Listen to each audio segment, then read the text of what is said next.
Good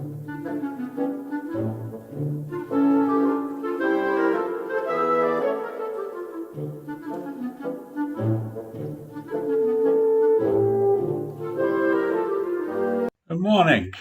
It's Thursday, October 1st. Halloween is just around the corner. And for those of you who live in non land, let me tell you that this economy is not doing very well. And Walt Disney has just announced that they're going to lay off 28,000 employees because people are not showing up at the parks. Now, most of these people are part-time workers. So that may not sound so bad, but it's still 28,000 people. Now, Disney's theme park has more than 100,000 U.S. employees. So, shutting them down is pretty bad. But the company's profit has dropped a whopping 91% in the first 3 months. So, what else can they do?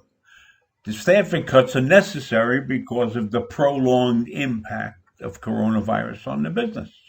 And of course, that's because you can have a limited capacity. You can't fit all these people in the parks anymore. So it's a difficult decision, but they had to make it.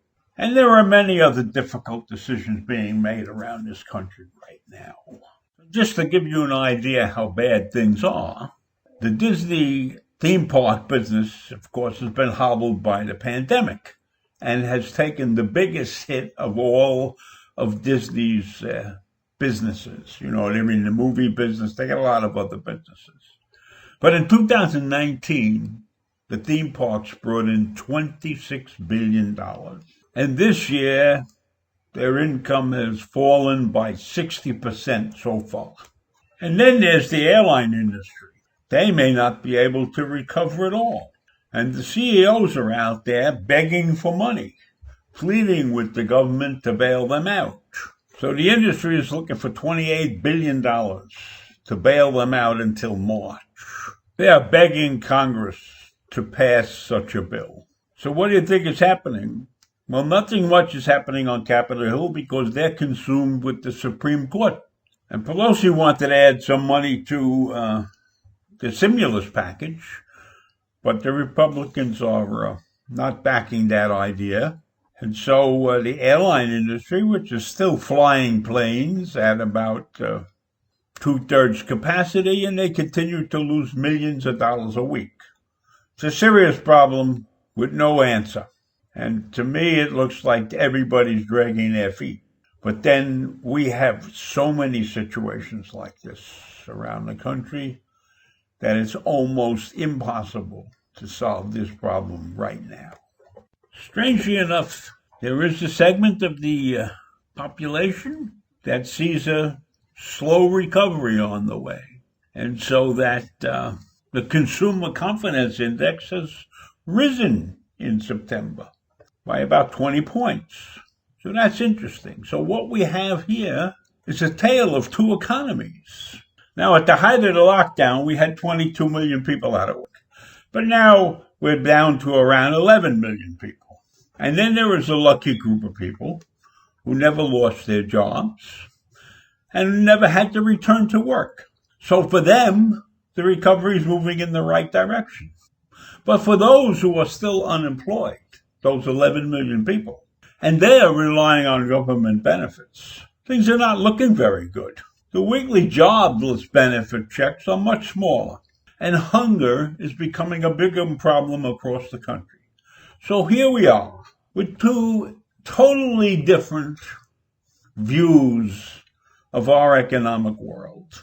And I say we have to worry about those people who are not out of work. And joblessness will continue to hold back the economy and the recovery because workers are struggling to make ends meet. And they don't have extra money to spend on anything except food. So they can't repair the economy. Another stimulus package would help. But the window to get the deal done is closing rapidly because we're coming up to a November election. And for whatever reason, that election is getting in the way of everything, except, of course, the Supreme Court nomination. Now, of course, we are hearing from certain persons that this is a boom. We put 11 million people back to work. Yes, we put 11 million people back to work. And that's the largest return to work probably of all time. But let's not forget that we put 22 million people out of work. So of course we put 11 million back. That's a good thing. But that doesn't mean the economy is really improving, because we still have 11 million people on the street. What we have to understand about this economy is that with 8.5% unemployment, that's very high, and it's not going away so fast. So while we should be happy that there has been some increase in the job market, it is nowhere near where it should be.